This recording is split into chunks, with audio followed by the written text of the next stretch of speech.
And one of the people in this course, who's an old friend actually, came up to Vermont. He used to live in Vermont. He lives in New York now, and he suggested that it would be good to have some time for discussion. So I'll try and end a little early so we can have some time for discussion, and we will go on longer. I try to cut things an hour and a half. That's enough time already, but we'll go on longer if you want to say some things about Elizabeth Bishop. I shouldn't be the only person in the room talking about Elizabeth Bishop.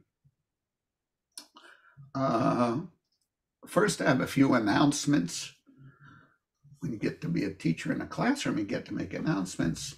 Uh, One person in the class suggested to me, and they're really very good. Karen suggested this. She suggested I let you know that Billy Collins, who was at one time the poet laureate of America and is the most popular poet, serious poet in America, has a Facebook page from which you can get to his poetry broadcasts, which are Tuesday and Thursday at 5:30. They're half an hour. And he has a couple of the broadcasts on his Facebook page, and I've listened to them. And he's very, very easeful and easy to listen to. And I think he's very good.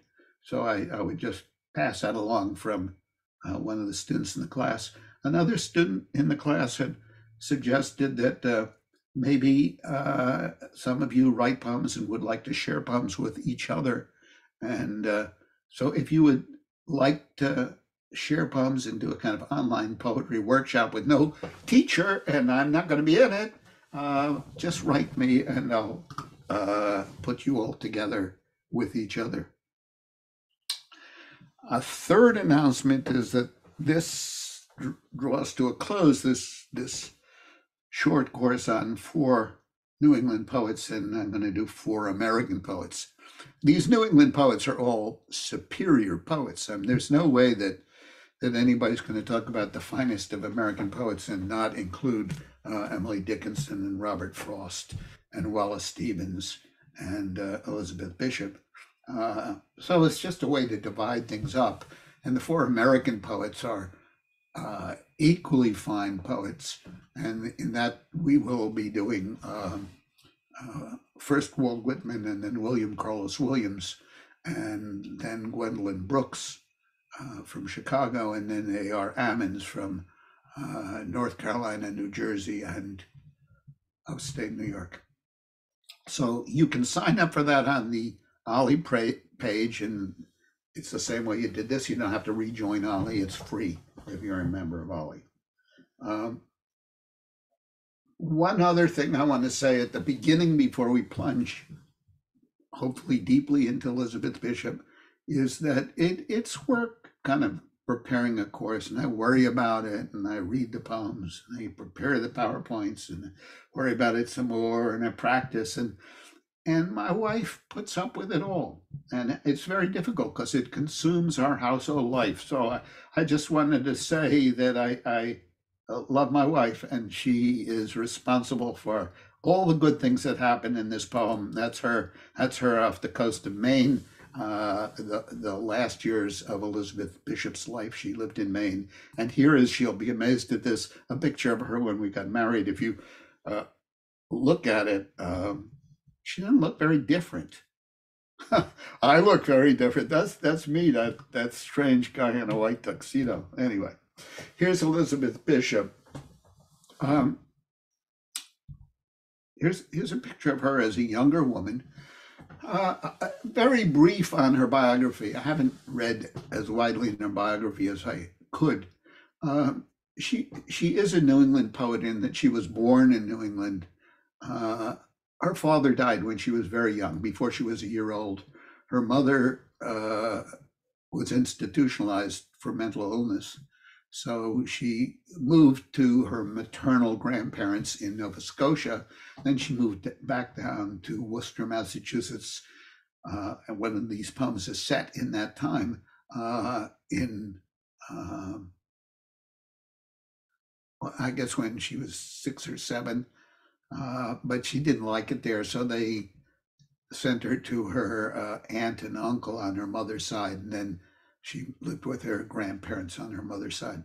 So she as we will see in this first poem, she's a woman for whom the solidity of family, mother, father, siblings, was not present. She went off to Vassar. She had friends there and started a literary journal. One of them was the novelist, well-known novelist Mary McCarthy. While at Vassar, she met a woman who lived in the Hudson Valley and in Brooklyn, Marianne Moore, and they became good friends. And Moore was a guiding light for Bishop throughout her life, although they wrote kind of different kinds of poetry. So that's Bishop. There's Bishop when she's older. Bishop was gay, although she was very private and protective of that. That's my favorite picture of her. She drank too much. She had a lot of problems. The world was hard on her.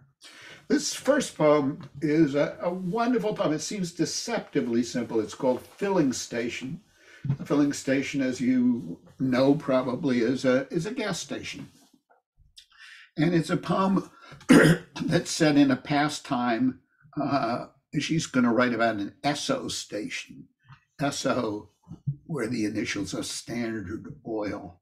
Standard Oil was owned by the Rockefeller family, and some corporate marketing type decided that that was not good to remind people of the Rockefellers every time you gassed up, so they changed the name to Exxon. So we see Exxon stations now, but here's an Esso station, and here's some pumps. I'll have 4 of these pictures. Here's another Esso station with pumps. Here's another one. I think this is kind of the thing she's writing about. And here's yet another one from the 1950s. So here are the first 2 stanzas, and she says there are, it's written in stanzas, but without a whole lot of rhyme in it.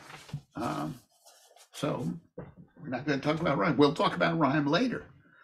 But we're going to talk about, in a moment, about some repetitions in these first 2 stanzas that are striking, and I think tell us much about the poem. Oh, but it is dirty, this little filling station, oil-soaked, oil-permeated to a disturbing overall black translucency. Be careful with that match. And I would say at this point, and I think we'll see this several times in her poems, there are times when she becomes humorous, the comic, which unsettles, intrudes so that her poems don't get quite too serious. Father wears a dirty oil-soaked monkey suit that coats him under the arms, and several greasy sons assist him. It's a family filling station, all quite thoroughly dirty. Now, I'm going to look at just those first two stanzas, and you notice, let's see if I can pull this down. How is that at the top of your screen now? Can you see the dirty? In the first 2 stanzas, Bishop tells us it's a dirty filling station 3 times. And I think that's central to the poem. It's a really dirty filling station, and there's oil all over. It's oil-soaked and oil-soaked, right? We got that twice. And the sons are greasy. They're oil-soaked too. And then she tells us parenthetically, it's a family filling station. So I think those 2 things, the dirtiness of it and the family, which are revealed to us in these first lines, are really what the poem is going to be telling us. The next stanza was going to talk about a begonia plant, a hirsute, meaning hairy begonia. Those of you who love indoor plants, which I do, know that many Rex begonias have hairy little things on their leaves, as you can see here, and on their stems. So that's why she calls it a hirsute begonia. And there's going to be on the porch of the filling station, is going to be a set of wickerware furniture, and one of the pieces is a tabaret, which is, as I've defined it here, got it from a dictionary, a low stool or a small table. You could sit on it or put something on it. The begonia's sitting on it. So she says, do they live in that station? Oh, so dirty. It has a cement porch behind the pumps, and on it a set of crushed and grease impregnated wickerwork. On the wicker sofa, a dirty dog, quite comfy. So we got more grease and more dirt. 3 stanzas, grease and dirt. Eek! She says, I got to fill my car up at this dirty filling station. And these people, and she's really being snotty in this next stanza. She's a poet and she went to Vassar. And I mean, we don't know that when we read the poem, but we can get it from this poem. Excuse me. We're, Yeah.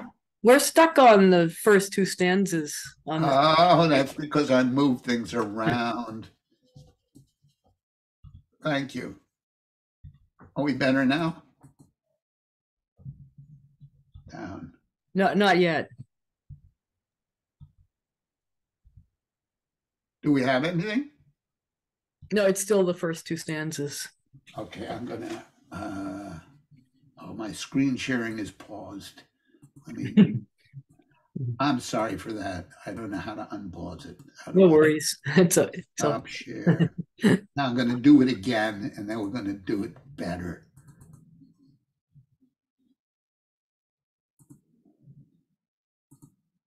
So this is where we were, and here is the hirsute begonia. Can you see that now? Yep. And here's the tabaret. You see that now? Thank you for letting me know. Technology is bizarre. Do they live in the station? It has a cement porch behind the pumps, and on it a set of crushed and grease impregnated wickerwork. On the wicker sofa, a dirty dog, quite comfy. So it's all dirty and grease soaked and oily, and as I said, she's a little snotty here, And they read comic books. It's the only color in this thing. They're comic books, right? We know what to think of comic books. I mean, we read poems, right? And they read comic books. Some comic books provide the only note of color of certain color. They lie upon a big dim doily draping a tabaret, part of the set, beside a big hirsute begonia. So we got, and what you will notice more and more as we go on is how carefully she observes things. At first, it's all just dirty. But now she sees comic books and a doily and a tabaret, and it's part of the set of wickerwork. And it's this close observation that draws her into the scene so that she can ask. And these are remarkable questions. I don't ask them when I go into a gas station. Why the plant? It's so extraneous. Why is there a begonia in this dirty filling station? Why the tabaret? Why'd she put this? Why did somebody put out this little table thing that came with the set? But why is it there? And why the doily, which is on top of the tabaret, embroidered in daisy stitch with marguerites, which are daisies, I think, and heavy with gray crochet. It's gray because it's dirty and oily and greasy. Where these things come from? And her answer is going to be, half of it is going to come straight from Wallace Stevens. Oh, Ramon Fernandez, the rage for order, pale Ramon, the maker's rage to order the words of the sea. All the cans are going to be ordered so they all read in the same way. It's about order and beauty. And it's also, and this we don't find as much in Stevens, it's also going to be about love, as we discover in the last stanza. Somebody embroidered the doily. Somebody waters the plant, back to the joking, or oils it maybe. Somebody arranges the rows of cans so that they softly say S-O, so, to high-strung automobiles. Somebody loves us all. And I think we project ourselves into the poem. This dirty family filling station, she's in the high-strung automobile. I think that's the opposition in the poem between dirty and comic books and oily and whatever, and the speaker of the poem, who has just stopped in here to get a fill-up. But it's a family filling station, and somebody loves them all. And she, in her high-strung automobile is maybe left out of this. I mean, I think it's a poem about the need for beauty in the midst of even the most, pardon, I don't mean to be demeaning, most proletarian of lives, but also that love can be found in the world, and that maybe she, the poet who doesn't read who doesn't read comic books, who looks down on this, thinks they oil the plant, that everything is so dirty, that maybe she's the one who is missing out, uh, in hoping that she, in some way, could be included in that larger universe in which somebody loves us or all. This is one of my favorite of her poems. It's called Sandpiper. A sandpiper is a little bird. If you have gone to the ocean, you've seen them. They run around. This is a western sandpiper, but these are eastern sandpipers. They run around in the shallow water, and they go with their beak and they dip in the water and they catch little shrimp or plankton or whatever they get. And they keep looking at the water. And there's a bird, as she will describe in the poem, finding in the water stuff to eat. And the first stanza will end with a line called "A Student of Blake." And here's one of the most famous of Blake's quatrains. It's from a longer poem called "The Auguries of Innocence." "To see the world in a grain of sand, and heaven in a wild flower. Hold infinity in the palm of your hand, and eternity in an hour." And it's that first line, because this poem is going to be about sand, is to see the world in a grain of sand is why the bird is a student of Blake. The bird looks at sand and finds a whole world there. So the poem is A, B, A, B. The second and fourth line rhyme, except in the second stanza, where the first and the third line also rhyme, but not in the other stanzas. So shake and Blake and goes and toes will rhyme, and so on through the rest of the poem. So the roaring is the sound of the ocean waters breaking. And to this bird, it's not, I said in the Stevens poem, as he's walking by the ocean in the idea of Order at Key West, it's a kind of pachoom, pachoom. Here it's a crashing of the, I mean, actually they're little wavelets that are coming and breaking on the land. The roaring alongside he takes for granted, and that every so often the world is bound to shake. He runs to the south, finical, awkward, in a state of controlled panic, a student of Blake.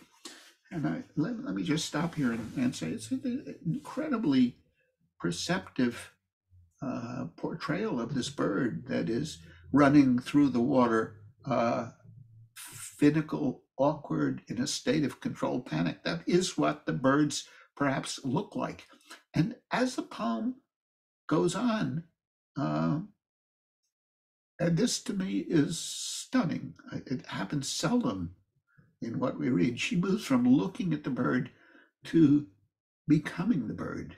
The beach hisses like fat. It's the bird hearing this water coming in is like fat sizzling in a pan, and that's what the water coming in sounds like. On his left, a sheet of interrupting water comes and goes and glazes over his dark and brittle feet. He runs straight through it, watching his toes. So the water is coming in, and the bird is running through the water, looking down at his toes and at the sand, looking for something, in a sense, to eat.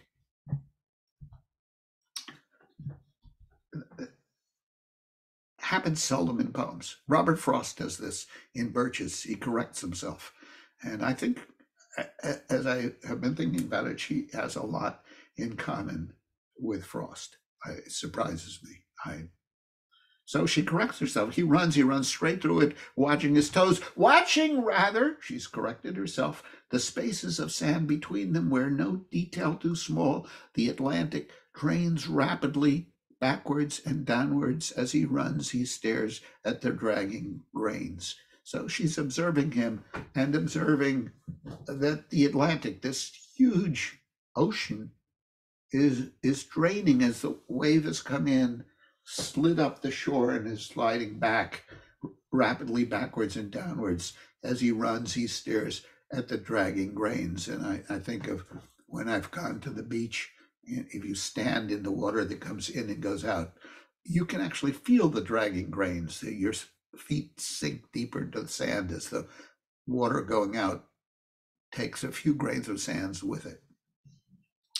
And for this bird, now we're in the mind of the bird here, really, I think. The world is a mist. The wave is broken and there's water, tiny droplets of water everywhere. The world is a mist, and then the world is minute, because he's looking right down, but also vast because it's huge out there, and clear. The tide is higher or lower. Bird doesn't know.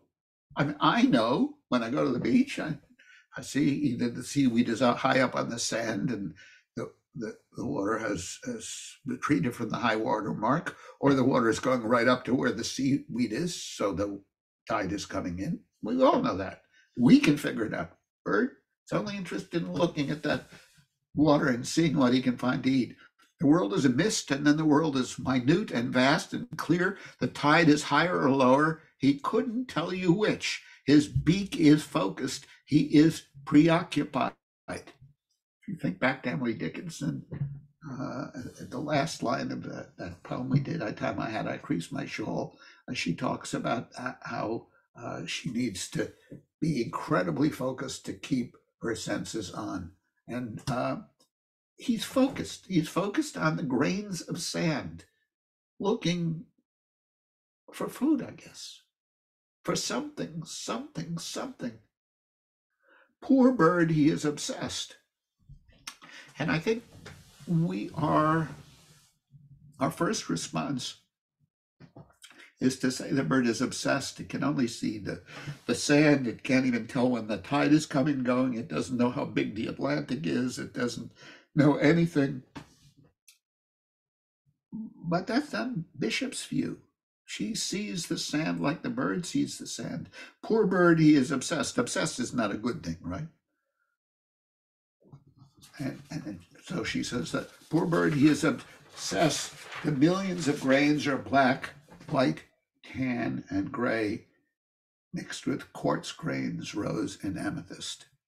And I think the ending of that poem, those last two lines, show you remember what Blake said, see the world in the grain of sand? The richness of this tightly focused, preoccupied, obsessed vision is that it reveals in its particularity what is there that otherwise we just say, oh, that's the beach, but not to this bird who sees the millions of grains are black, white, tan, and gray, mixed with quartz grains, rose, and amethyst.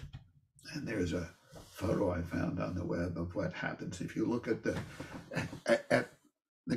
sand up close. There's a wonderful novella called Tell Me a Riddle by Tilly Olson, in which an old woman who's coming close to dying wants nothing more than to go to the beach. She's on the West Coast visiting her granddaughter, and she takes a magnifying glass and she looks at the sand. And she said, oh, such colors, such wonderful things.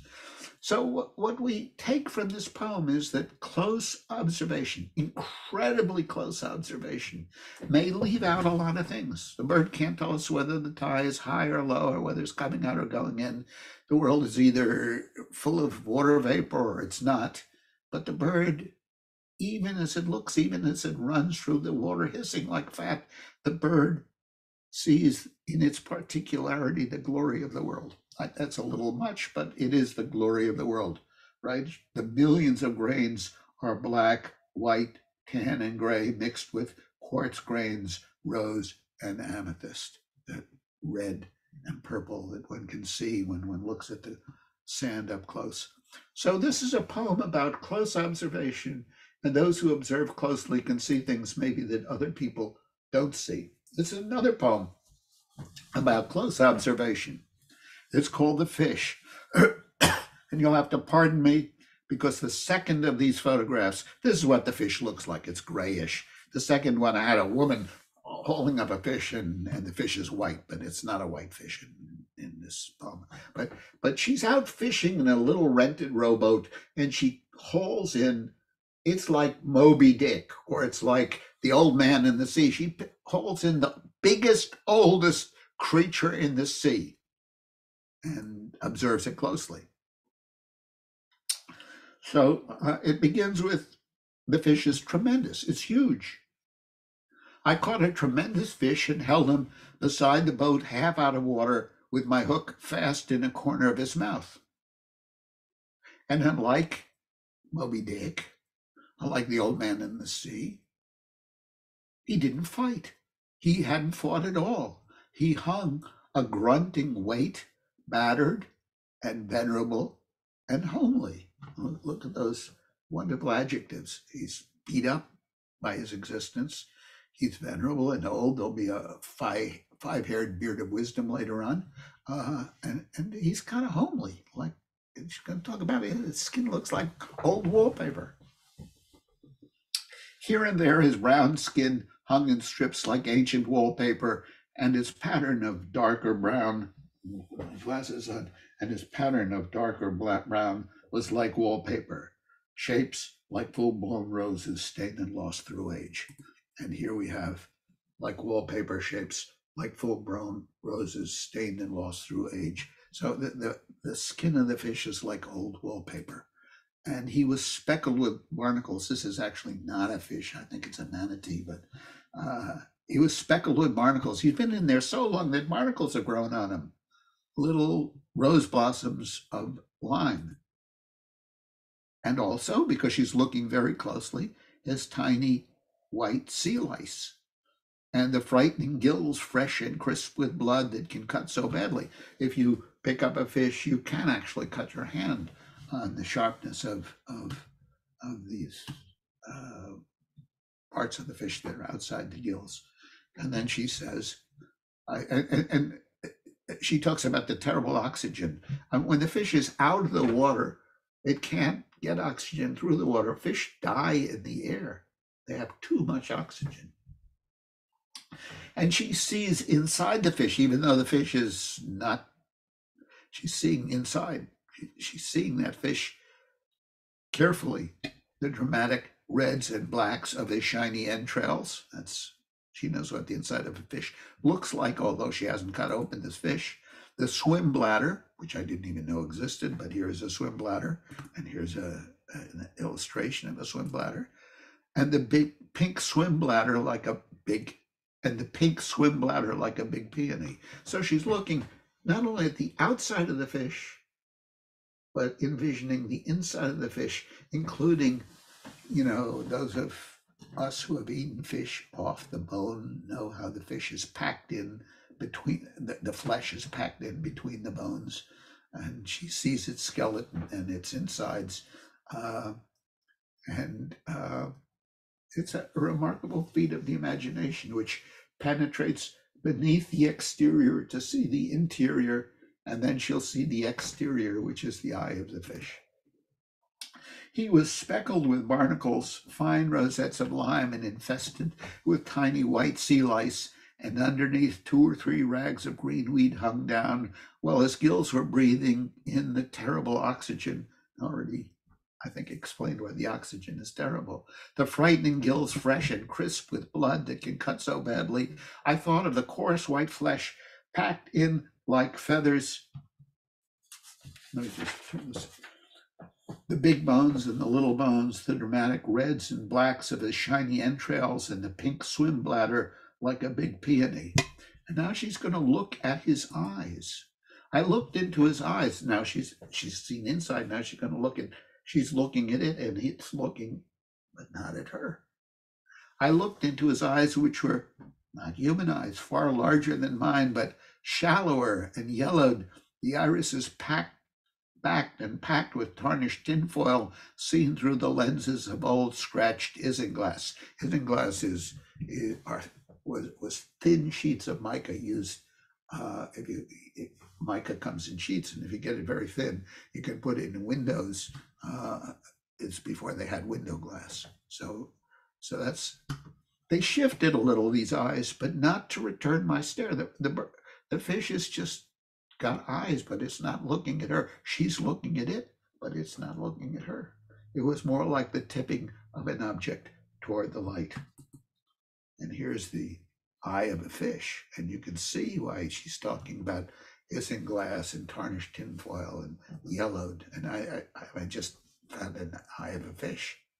It's not a human eye.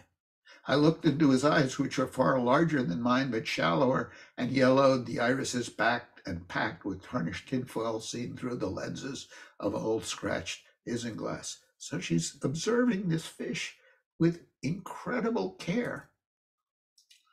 I admired his sullen face, the mechanism of his jaw, and then I saw, so she's looking at the fish, and then she's looking closer, and she says, and then I saw that from his lower lip, if you could call a lip, grim, wet, and weapon-like, that's the fish, lower lip, hung 5 old pieces of fish line, or, because we're going to have only 4 here, 4 in a wire leader, right? So it's 5. With the swivel still attached, all with their 5 big hooks. There are 5 hooks and 4 lines, one with a wire leader. With the swivel still attached, all with all their 5 big hooks grown firmly in his mouth, a green line frayed at the end where he broke it, 2 heavier lines, and a fine black thread still crimped from the strain and snap when it broke and got away. Notice again, she's not only observed the fish carefully and seen the hooks and the lines, she's observed those lines immensely carefully. And so all this close observation, akin to the woman who looked at the seabird looking at the grains of sand when she wrote about in the previous poem we looked at. And she's going to compare those hooks. It's a simile like metals with their ribbons, and that the fine black line and the green line and 2 other lines are like a 5-haired beard of wisdom trailing from his aching jaw. So can you see those hairs growing out from his beard there? So that's what she's comparing them to. Like metals with their ribbons frayed and wavering, a 5-haired beard of wisdom trailing from his aching jaw. I stared and stared, and victory filled up the little rented boat. See, I told you at the beginning the boat was rented. And she has this sense of victory. It's not going to last. A victory because she's caught the biggest, oldest fish in the sea, this venerable fish. She told us at the very beginning. It's so large. And victory filled up the little rented boat from the pool of bilge where oil had spread a rainbow around the rusted engine and the baler rested orange.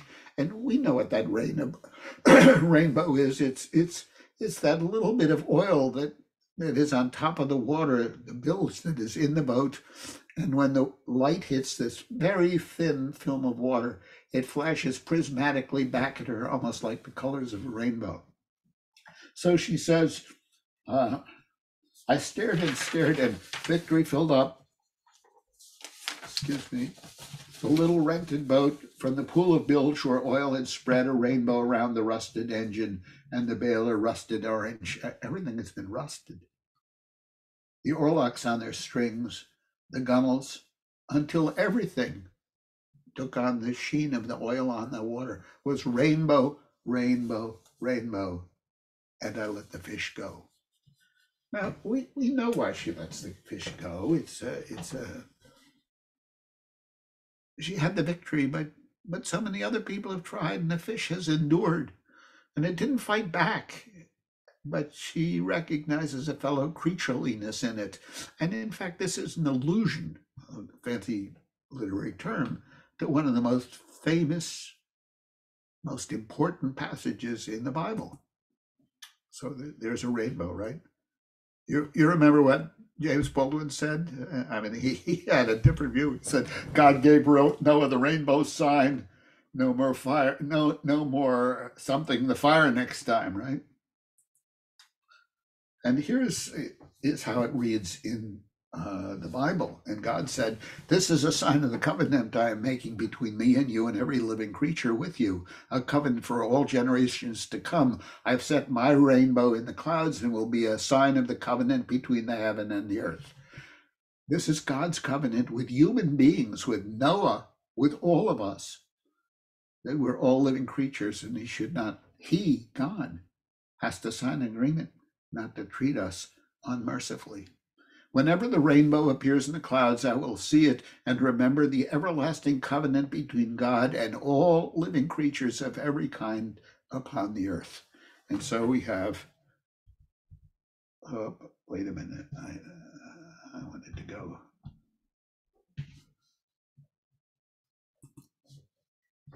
Sorry I pressed the wrong button. I wanted to look at this.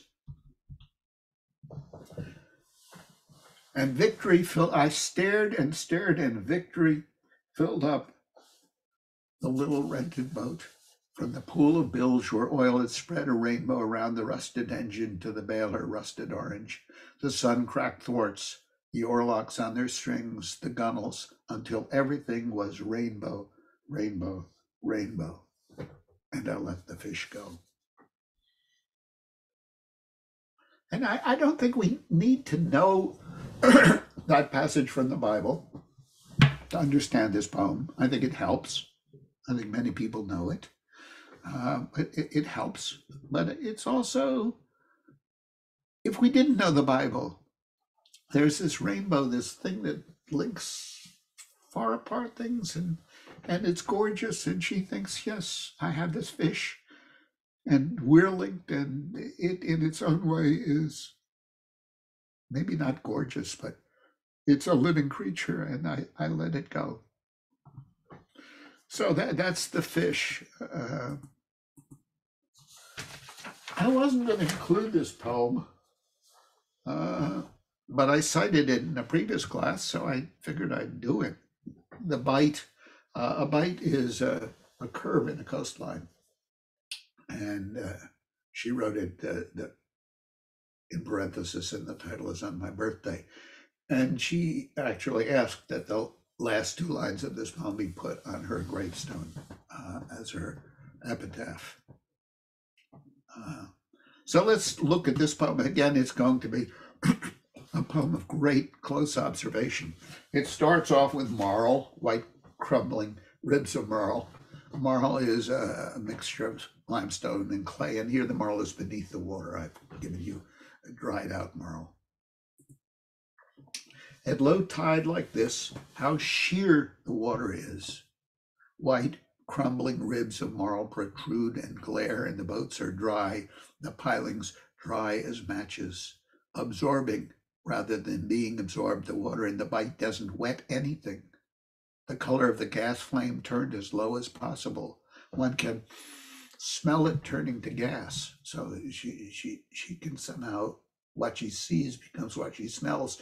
And then she thinks of Baudelaire. If one were Baudelaire, one could probably hear it turning to marimba music. Baudelaire had this theory that it's most clearly represented in this short poem of his called Correspondance, and in which each of our senses corresponds to another sense. It's a poem about synesthesia, about how you could look at something and smell it or hear it especially. And so he says in that poem, vaste comme la nuit et comme la clarté, les parfums, les couleurs et les sons se répondent. Vast as the dark of night and as the light of day, perfume, sounds, and colors correspond, right? So Baudelaire would see this bay, and he would hear in it marimba music, which he's going to follow up on. But before we get to that, she's going to talk about a little ochre dredge. Here's a dredge, right? Digs out the bottom of a bay, deepens it, and allows, there's a barge that's on it, allows the marl that it has dug up to be put somewhere else, which needs shoring up. So it deepens one channel and shores up against storms, another thing. And she's going to talk about pelicans. We mostly think of them having large pouches, but I got a picture of pelicans crashing into the water. In fact, she writes about pelicans crash into this peculiar gas. Remember, the water is like gas. It's like gas turned down low, very, very, very, very pale blue. into this peculiar gas unnecessarily hard. It seems to me like pickaxes, rarely coming up with anything to show for it and going off with humorous elbowings. So she's looking the birds in the bay. The little ochre dredge at work off the end of the dock already plays the dry, perfectly offbeat claves, right? So it's the sound of the dredge scooping up things is like claves of music. The birds are outsized. Pelicans crash into this peculiar grass unnecessarily hard. It seems to me like pickaxes really coming up with anything to show for it and going off with humorous elbowings. Then she's going to look up and she's going to see black man-of-war birds soar on impalpable drafts and open their tails like scissors on the curves or tense them like wishbones till they tremble. And I love this picture of the man-of-war bird, and you can see you can see the tail wings looking like either scissors or wishbones. And then she looks at the sponge boats, which are loaded down with all sorts of crap, right? The frowsy sponge boats keep coming in with the obliging air of retrievers, like Labrador retrievers or other kind of dogs. It's coming back home again, bristling with jackstraw gaffs and hooks. And you can see all the stuff right here. And I didn't get a sponge boat with sponges on it, which he's going to talk about in the next line. Black and white men-of-war birds soar on impalpable drafts and open their tails like scissors on the curves or tense them like wishbones till they tremble. The frowsy sponge boats keep coming in with the obliging air of retrievers, bristling with jackstraw gaffs and hooks and decorated with baubles of sponges. And you'll have to pardon me on this next slide. I couldn't find shark tails drying on wire mesh, so I gave wire mesh a shark tails. There's a fence of chicken wire along the dock where glinting like plowshares. You can see why they're like plowshares. The blue-gray shark tails are hung up to dry for the Chinese restaurant trade. Right? Chinese make very fancy soups with shark fins or shark tails as a little cheaper soup. And I've put a little parenthetical note here. I couldn't find little boats wrecked by hurricanes. These are big boats wrecked, but they're still wrecked. Some of the little white boats are still piled up against each other or lie on their sides, stove in and not yet salvaged, if they ever will be, from the last bad storm. So the boat is going to be filled with stuff, right? It's got this water that looks like gas turned down and maybe is related to music, and there's chicken wire fence and shark tails and frowsy boats and wrecked boats. There's a fence of chicken wire along the dock where, glinting like plowshares, the blue-grain shark tails are hung up to dry for the Chinese restaurant trade. Some of the little white boats are still piled up against each other or lie on their sides, stove in and not yet salvaged, as if they will ever be, from the last bad storm, like torn up, unanswered letters. The bight is littered with old correspondences. Let me pause there for a moment. I had to look it up. Correspondence, which are the letters that she talks about in the previous line, is spelled with an A-N-C-E. Correspondence means things correspond to something else. And I think all this stuff she sees, the water, the boats laden with things, the shark tails, the birds in the air, the birds crashing into the sea, the marl, this kind of clay stuff, they all correspond to something for her.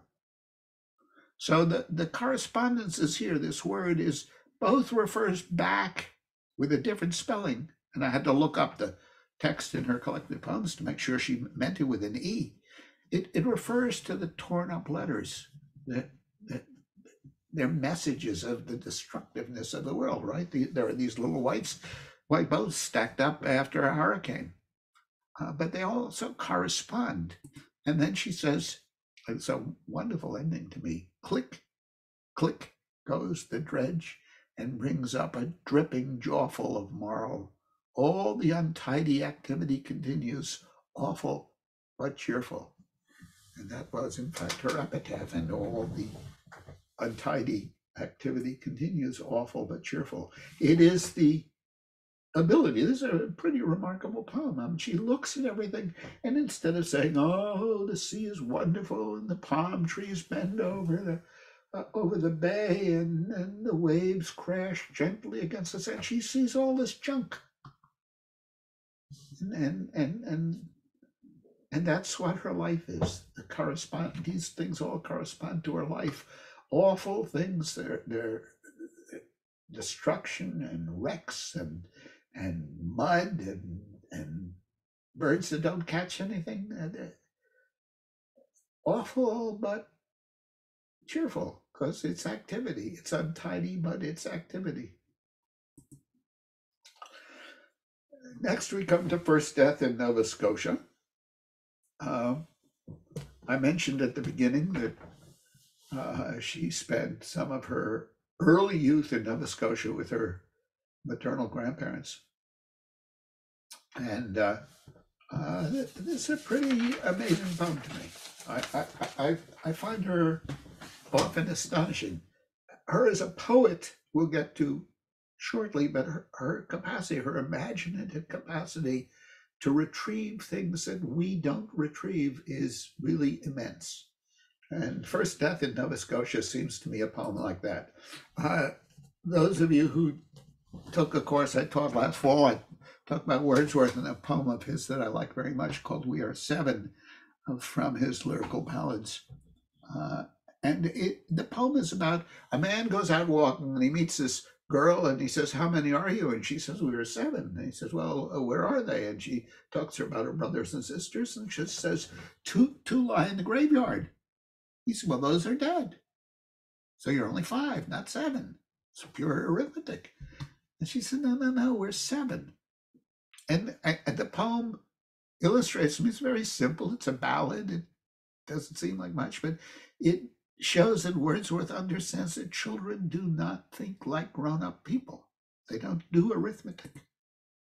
So here's the final two stanzas of Wordsworth's ballad. "How many are you then," said I, "if they too are in heaven?" Quick was the little maid's reply, "Oh, master, we are seven, but they are dead. Those two are dead. Their spirits are in heaven." 'Twas throwing words away, for still the little maid would have her will. And then she says, "Nay, sir, they are seven." Now, what's interesting about this poem and amazing about this poem called First Death in Nova Scotia is that Elizabeth Bishop is not the man saying, "Oh, how can you not understand?" She is the child who doesn't understand. To quote John Crowe Ransom in a poem, she doesn't understand how deep was the kingdom of death. So we have a setting which is very simple. She's going back to being 4 years old. Her cousin Arthur is dead, and he's in a cold, cold parlor. That's the first line. "In the cold, cold parlor, my mother laid Arthur beneath the chromographs." And the chromographs are colored pictures of the king and queen. And what happens is the child can't comprehend what death is. In the room are the king and queen of England, who are dressed in red and ermine, which you'll see in a moment. And she confuses their being king and queen with the kingdom of heaven, to which she is told Arthur has gone.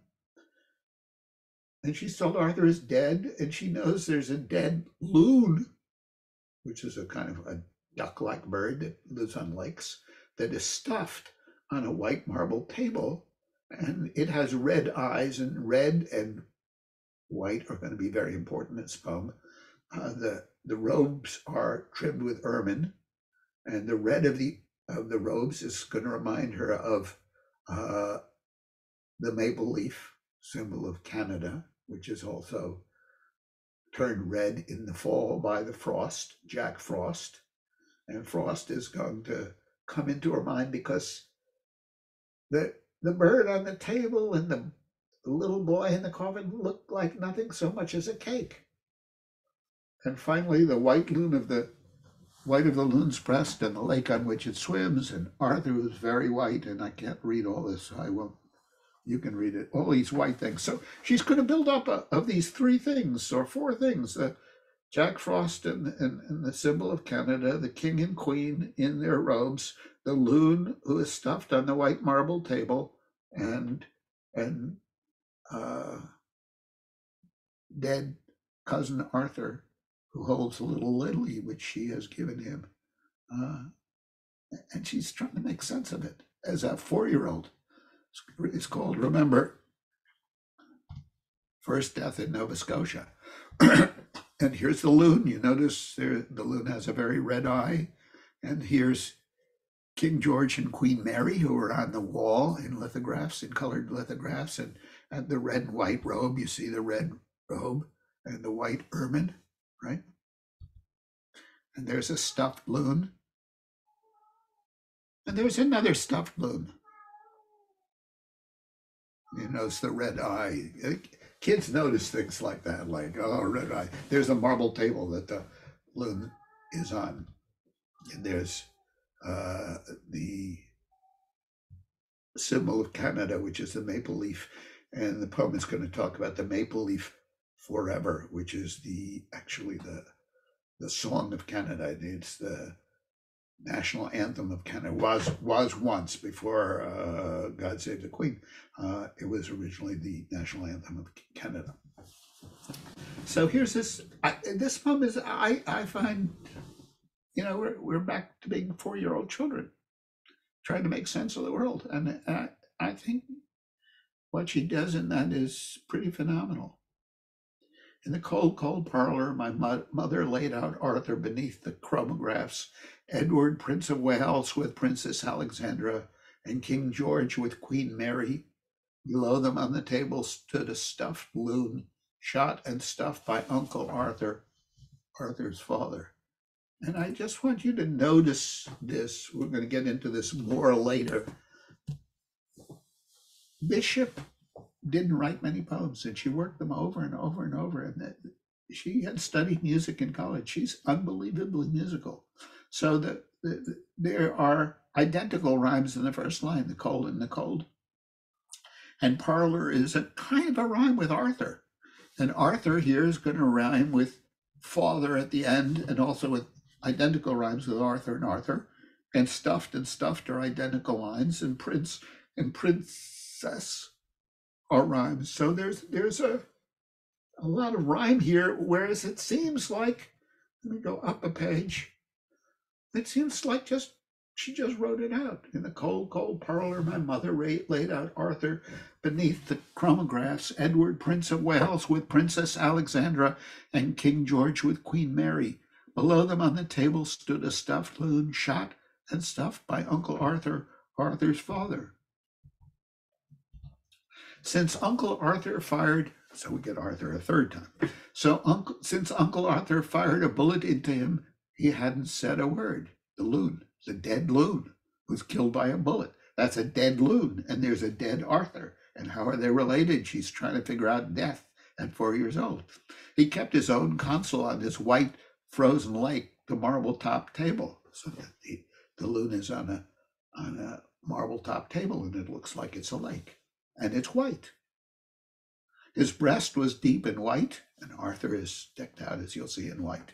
Cold and caressable, his eyes were red glass, much to be desired. Little kids see those red eyes in the taxidermy preserved loon, and they say, I like them, right? Come, said my mother, come and say goodbye to your little cousin Arthur. I was lifted up and given one lily of the valley to put in Arthur's hand. Arthur's coffin was a little frosted cake, and the red-eyed loon eyed it from his white frozen lake. So she's still focused on that red-eyed loon. And then we get,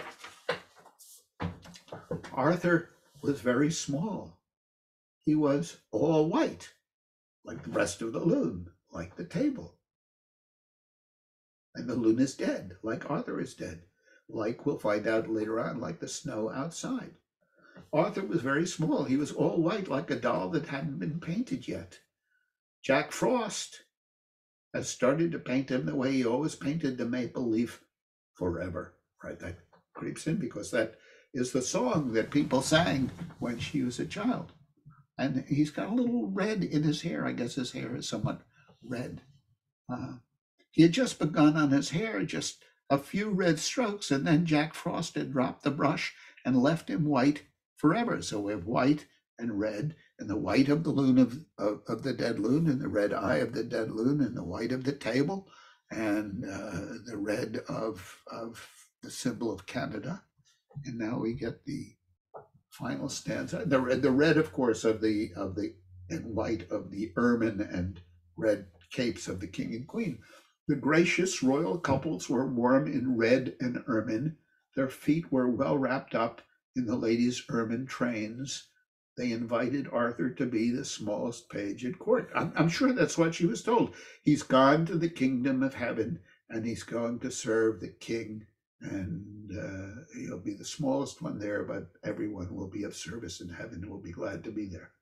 So she's jumbling up what she is hearing with what she's seeing, which is white and red, the chromograph on the wall, the red eye of the loon, the white of the ermine, the white of the table, the white of the loon's breast, the white of the boy who's lying in the coffin, the slight reddishness on his hair, which matches the red of the eye, which matches the red that is the Canadian symbol of the flag. They invited Arthur to be the smallest page in court. And here comes her incomprehension. But how could Arthur go, clutching this tiny, tiny lily with his eyes shut up so tight and the roads deep in snow? She didn't understand where Arthur can go and what death is. And it's all jumbled for her in this poem of colors and impressions, sense impressions, and this jumble of things, awful but cheerful, she would say in that previous poem, The Bite. Here it's not even cheerful, but it's the child's incomprehension of death. And let me say that Bishop was a very smart woman. We don't comprehend death so well either. We've gotten stories and rituals and explanations, but maybe we're no better off than this first experience of death. But how could Arthur go, clutching his tiny lily with his eyes shut up so tight and the roads deep in snow?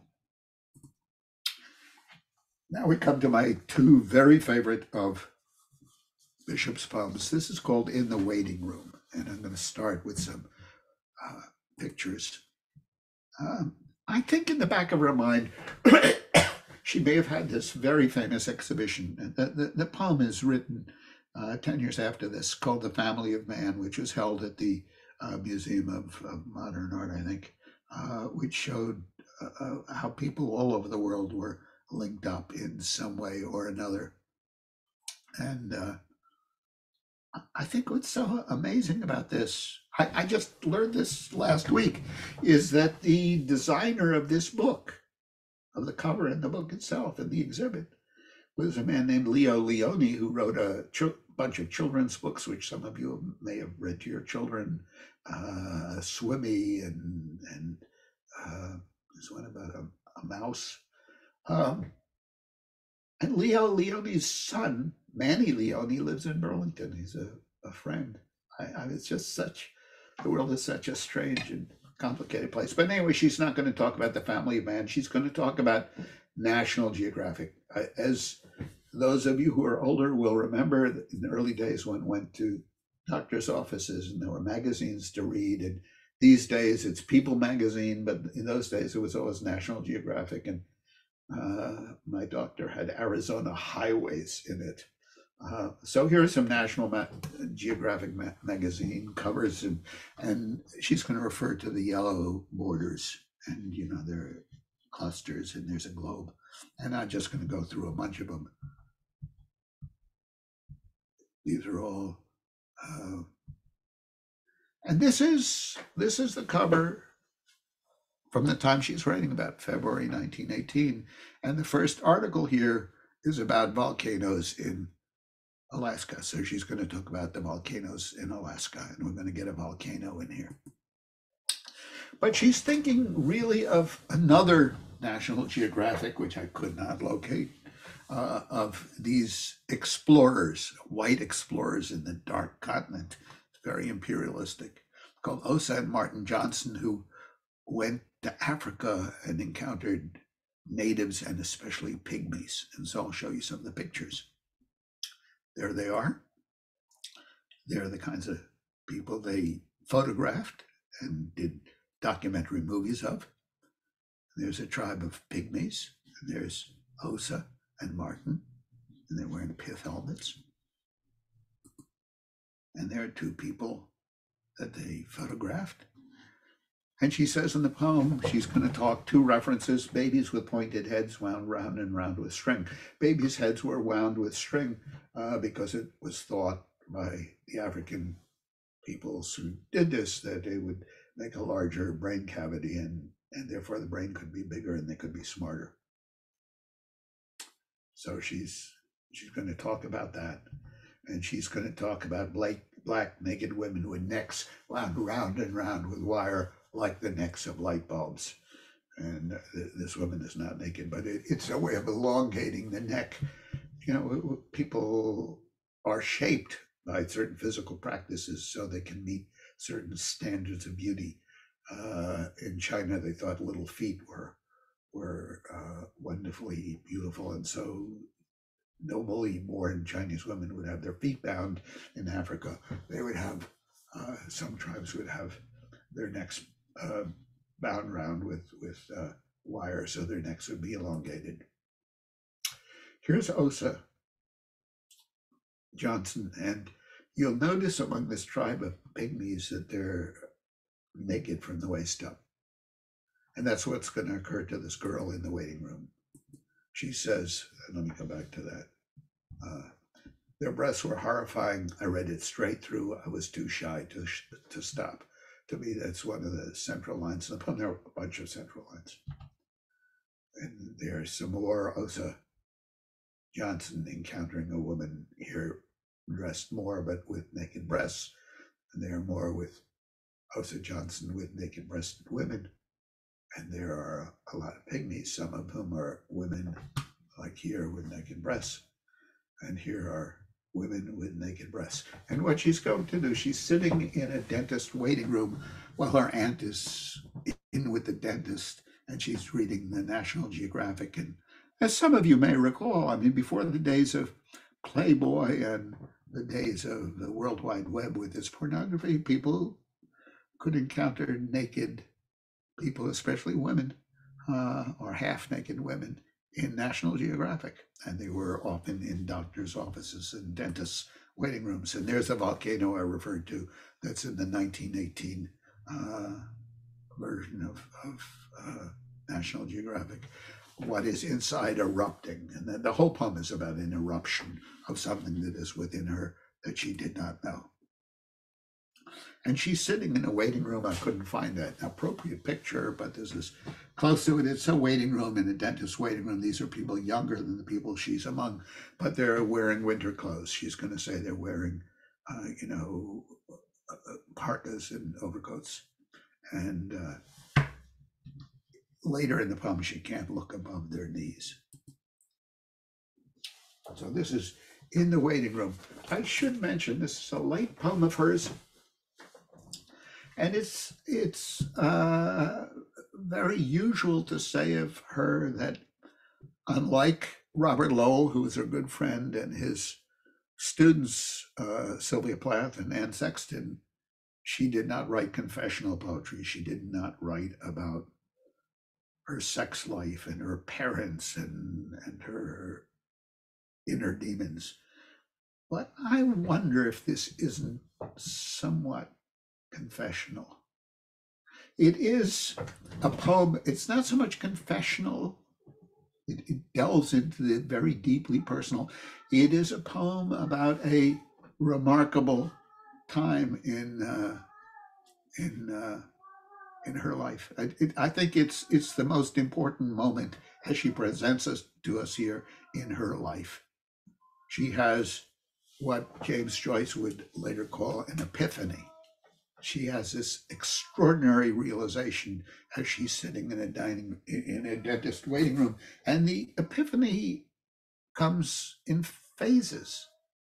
So let's start with the beginning, which is the setting. In Worcester, Massachusetts, I went with her aunt, my Aunt Consuelo, to keep her dentist appointment and sat and waited for her in the dentist waiting room. The poem is all about waiting room being antecedent to what comes after. It was winter. It got dark early. The waiting room was full of people, arctics and overcoats, lamps and magazines. Let me just get that thing. My aunt was inside what seemed like a long time. So our aunt is inside, and there's going to be a play on inside. Her aunt is inside the dentist's office, and she's in the waiting room. And what seemed like a long time. And while I waited, I read National Geographic. I could read a very poignant line. She's so proud she can read. She's almost 7 years old. I could read, which is going to be undermined very quickly as she's going to fall into something. And carefully studied the photographs, the inside of a volcano, which we just saw, and what's inside brimming forward, black and full of ashes, then was spilling over in rivulets of fire. Osa and Martin Johnson, dressed in riding breeches, laced boots, and pith helmets. A dead man slung on a pole, long pig, the caption said. Babies with pointed heads wound round and round with string. Black, naked women with necks wound round and round with wire like the necks of light bulbs. Their breasts were horrifying. You might say, well, I'm a guy and I'm picking on this line, but she's going to repeat this line. Their breasts were horrifying. I read it straight through. I was too shy to stop. I looked at all these naked women. And then comes the first of the epiphanies. And then I looked over at the cover, the yellow margins, the date. We saw a bunch of National Geographics. Suddenly from inside the dentist's office came an "oh" of pain in Consuelo's voice, not very loud or long. I wasn't at all surprised. Even then I knew she was a foolish, timid woman. So it's a put down of Aunt Consuelo. And she makes a noise from inside the dental waiting room. And then, and this is, here we're coming on to epiphany number one. I might have been embarrassed. Let's go to the next page. I might have been embarrassed, but wasn't. What took me completely by surprise was that it was me, my voice in my mouth. Without thinking at all, I was my foolish aunt, right? We had that aunt, foolish, timid woman. I was my foolish aunt. Me and my aunt were falling, her eyes glued to the cover of the National Geographic, February 1918. So she realizes that the cry of surprise and pain was not from her aunt, but from her. She goes, "Oh," when she sees these women. And she holds on to the date as something to hold on to. And she's going to want to hold on very tight because this epiphany is going to wash over her. She says the cry of pain is mine. I was my foolish aunt. I said to myself, right? She's 7 years old. She can read. I said to myself, 3 days and you'll be 7 years old. I was saying to stop the sensation of falling off the round, turning world. Right?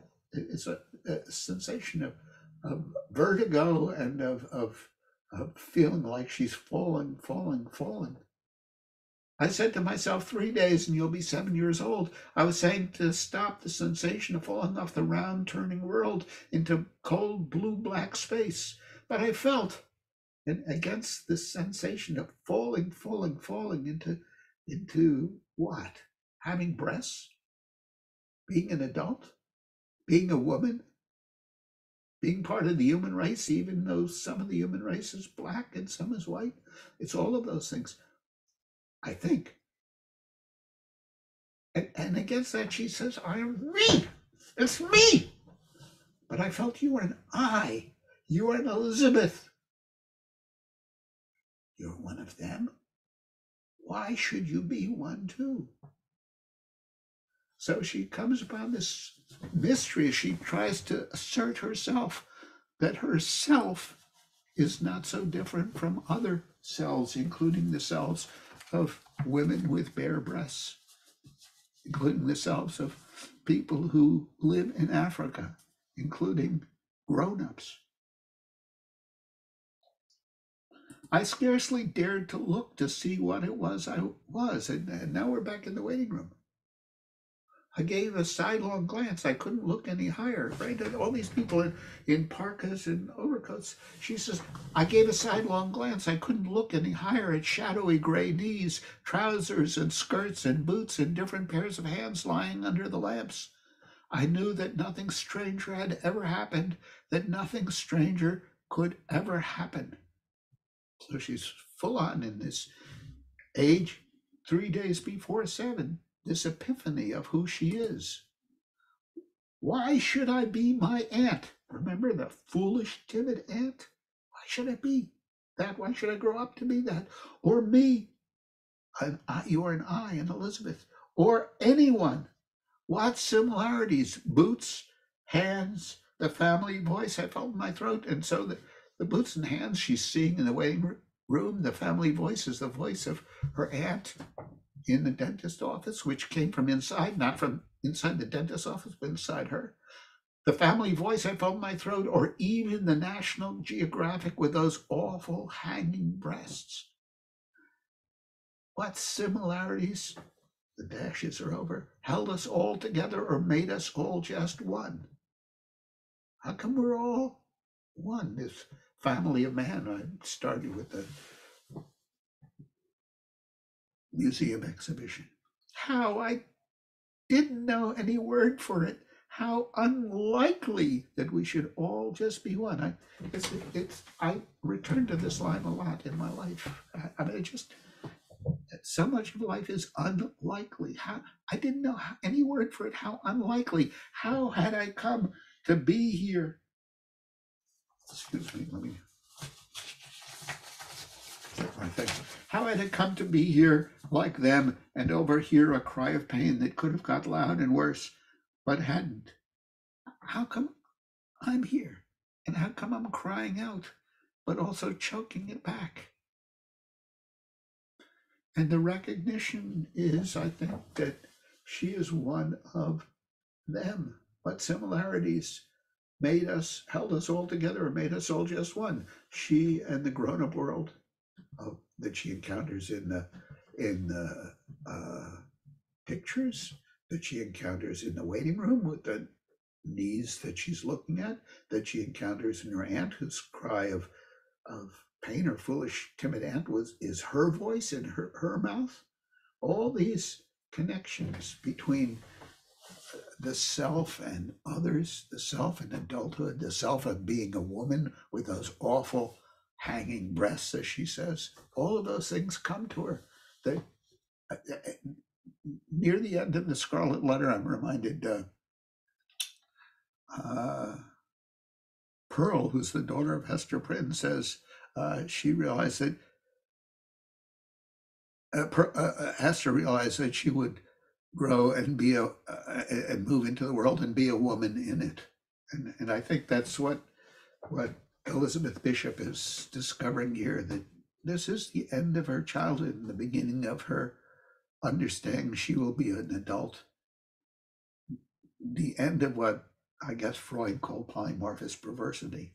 I mean, we don't have to trust Freud, but the end of not quite understanding herself and realizing she's going to be a woman, and a sexual woman, and have breasts, awful hanging breasts, she says here, and she's going to be connected to Black people, and that I don't know what to make of this next stanza, whether it has imperialist overtones.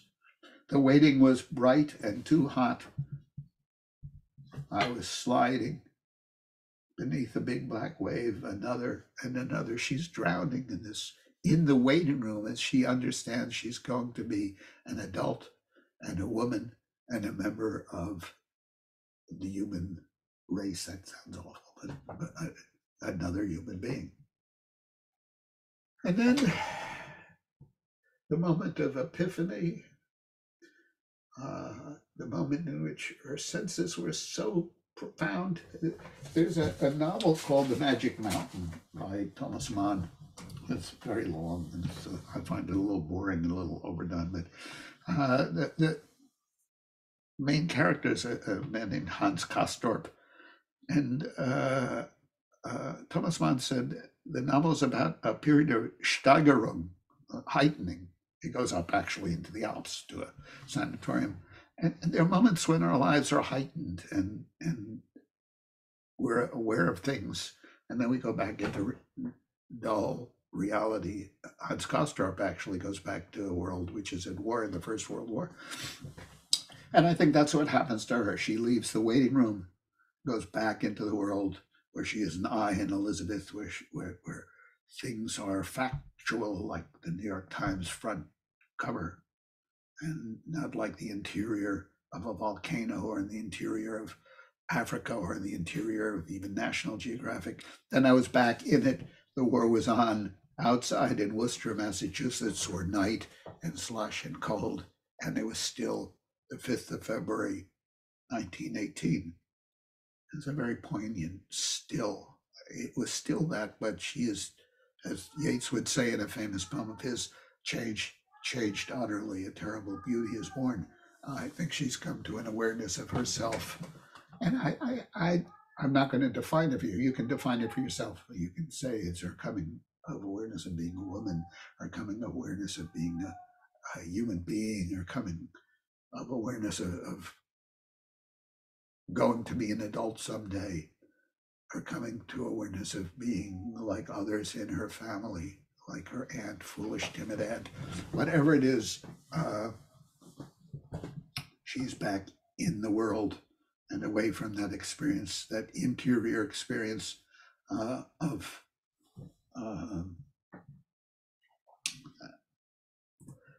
understanding her identity. I would just mention in conclusion, I went too fast to this, that what is pretty astonishing in this poem is her recollection of her own childhood. We all have moments in childhood where we have intimations that we will be grown, or that we will be men or women or whatever, or that we'll be members of our family. It's a moment of great recognition, and I'll leave it at that. I love this poem. We have 12 minutes to do it. It's called At the Fish Houses. This is kind of Eastern Canada, where she lived. Here's a fish house in Newfoundland. It's the only one I could find. These are houses in which people would draw up their boats to the houses, and they would hang their nets and their oars and things like that up in the rafters. So she'll talk about there's going to be a gangplank up to the roof up here with a window where she could store, where things could be stored. So this is At the Fish Houses, and it's in 3 parts. Part 1, she's going to meet an old fisherman, and she's going to see how everything is old and silvered over. Part 2 is going to be the link between part 1 and part 3. It's the ramp that goes from the water to the fish house, and part 3 is going to be the water that surrounds the fish house. And I find this poem in its sounds so amazing, as I hope to show you, that I don't know what to do. I just use colored pencils and say, look what's going on here. Nobody ever did anything like this. Nobody ever did anything like this. Although it is a cold evening down by one of the fish houses, an old man sits netting his net in the gloaming, that's the twilight, almost invisible, a dark purple brown, and his shovel, he's moving the thread to fix the net, and the shuttle worn and polished. The air smells so strong of codfish it makes one's nose run and one's eyes water. The 5 fish houses have steeply peaked roofs and narrow cleated gangplanks slant up to storerooms in the gables for the wheelbarrows to be pushed up and down on. And we're going to have this as a coat of mail, right? Because the scales of the fish are going to be compared to a coat of mail. All the silver, the heavy surface of the sea, swelling slowly as if considering spilling over, is opaque, but the silver of the benches, the lobster pots and masts scattered among the wild jagged rocks is of an apparent translucence, like the small old buildings with an emerald moss growing on their shoreward walls. The big fish tubs are completely lined with layers of beautiful herring scales, and the wheelbarrows are similarly plastered with creamy iridescent coats of mail with small iridescent flies crawling on them. I read that badly. Look at this. Look at what's going on here. It took me a while. I put all the S sounds. And the S at the end of benches, for instance, is a Z sound, so it doesn't count. Everything is sibilant and liquid. So there are S and L sounds predominant, and then there are a bunch of W sounds, and there are unbelievable numbers of rhymes with over here, with,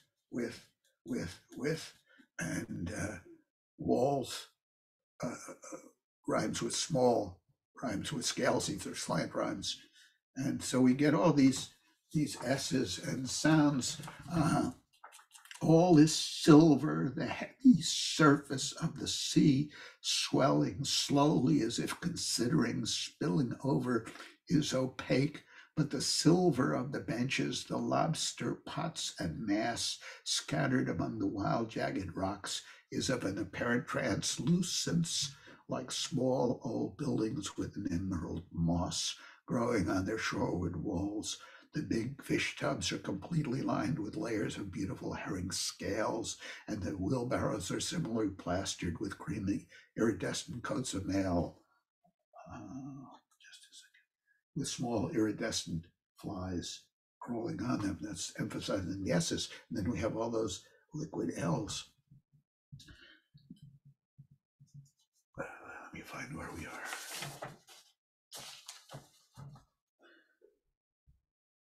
All is silver, the heavy surface of the sea, swelling slowly as if considering spilling over is opaque, but the silver of the benches, the lobster pots and masts scattered among the wild jagged rocks is of an apparent translucence, like the small old buildings with an emerald moss growing on their shoreward walls. The big fish tubs are completely lined with layers of beautiful herring scales, and the wheelbarrows are similarly plastered with creamy iridescent coats of mail,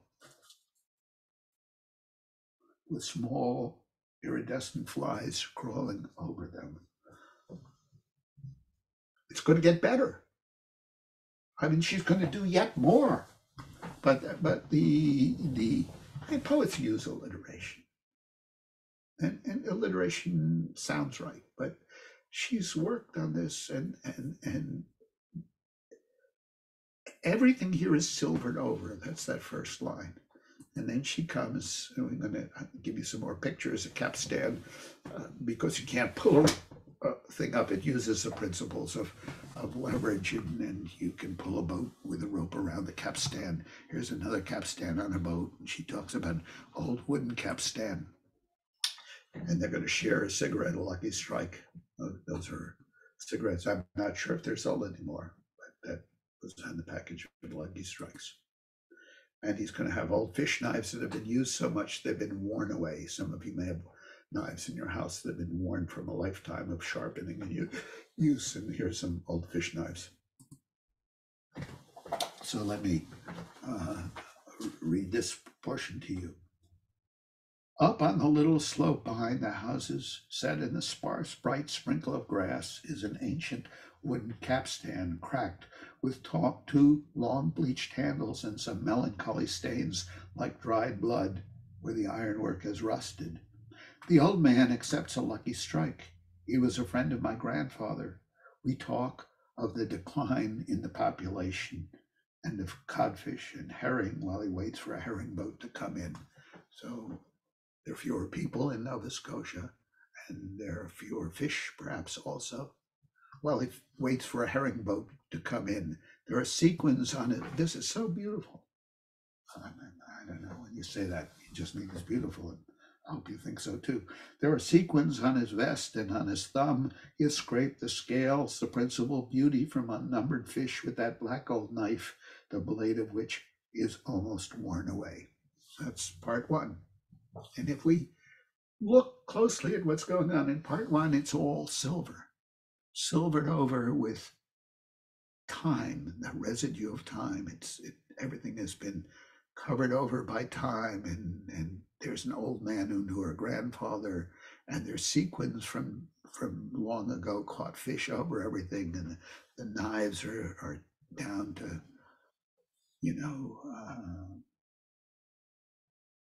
blades which are almost worn away. Then comes the boats being drawn up. You can see little logs here.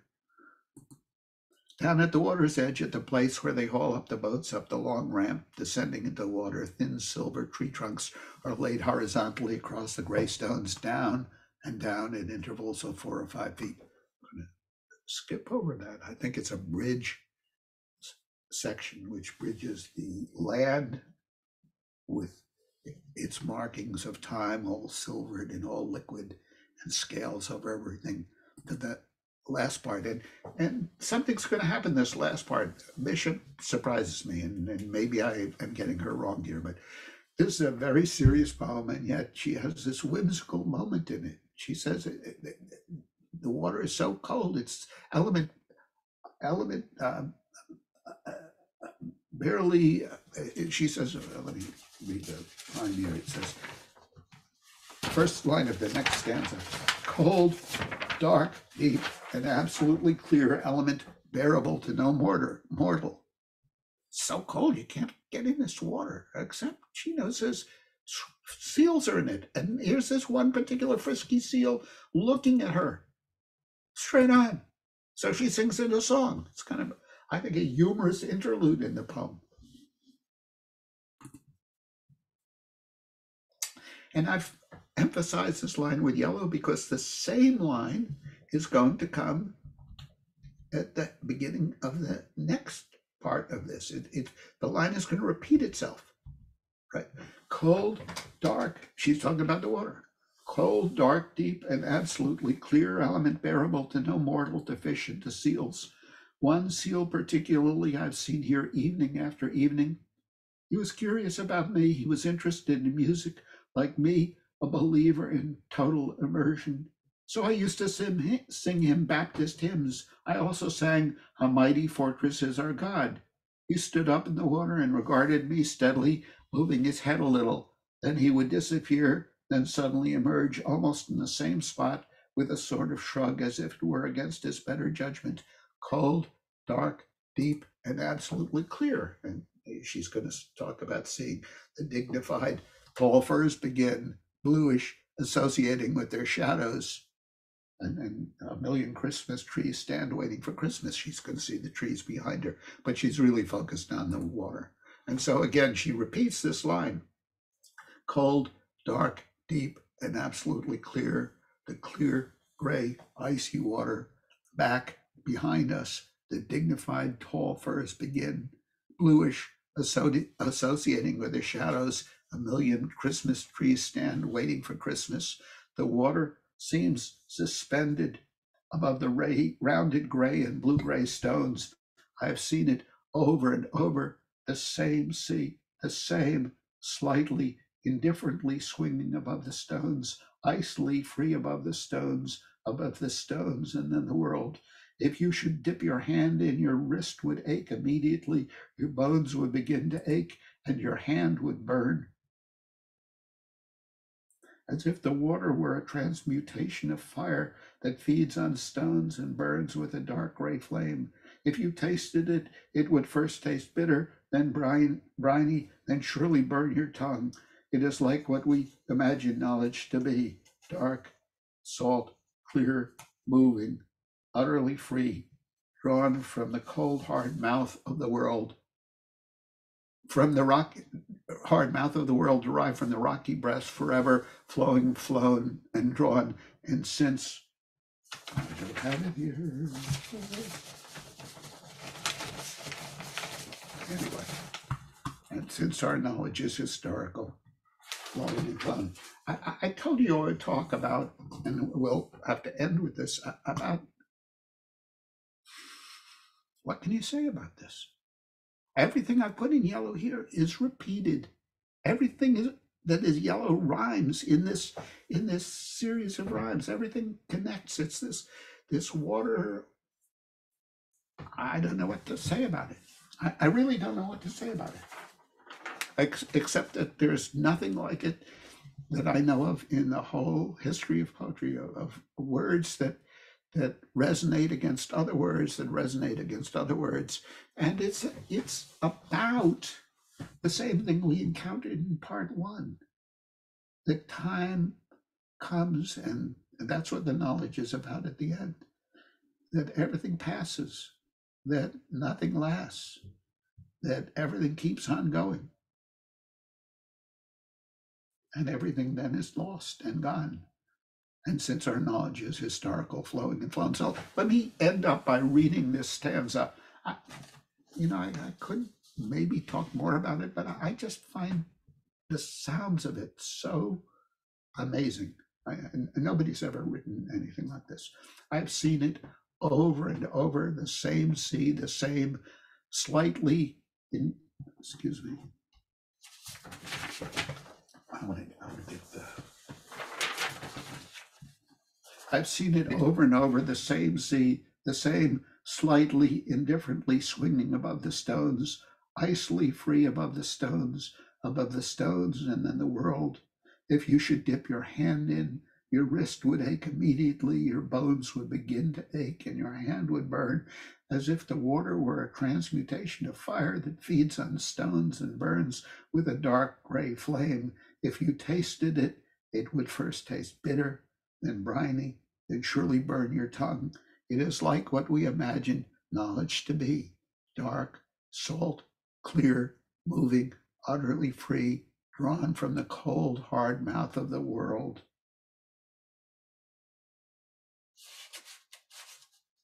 I'm sorry. I'm trying to do the whole thing.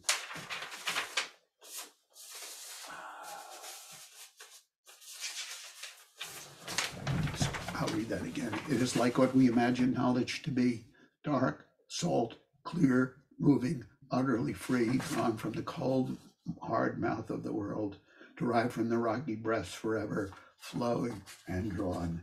And since our knowledge is historical, flowing and flown. I hate to leave you at the end of this course with a stanza which I don't want to talk about. I just find it so incredibly beautiful. This water floating free, cold, bearable to no mortal. And that's what we have. And it's a harsh poem in it for all its beauty. Everything is flowing and flown. So let me end there. And